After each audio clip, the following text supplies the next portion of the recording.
السلام عليكم ورحمة الله وبركاته.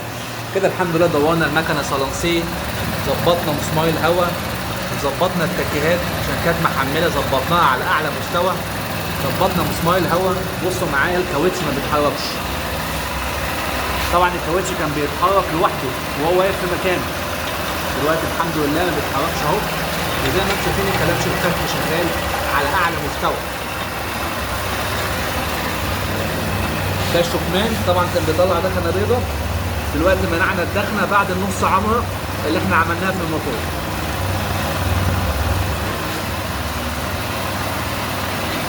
مفيش دخنه خالص اهو في المكان، عشان بس الناس تقول لي كان في دخنه في المكان اهو، مفيش اي دخنه في المكان.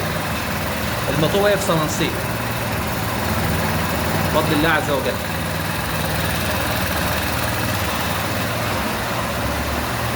وادي شحن البطاريه وادي البنزين، كل حاجه تمام. تعالوا كده نزود بنزين ونشوف هيحصل ايه. نزود بنزين اهو،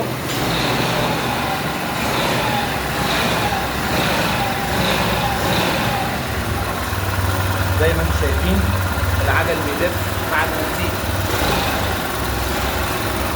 طبعا المكنه كان واخده هواء وما كانتش مظبوطه صلانسيه، ظبطناها صلانسيه وبدات تقعد زي ما انتم شايفين معايا على الصلانسيه من مسمار الهواء. طبعا كل التوصيلات مظبوطه تمام الحمد لله.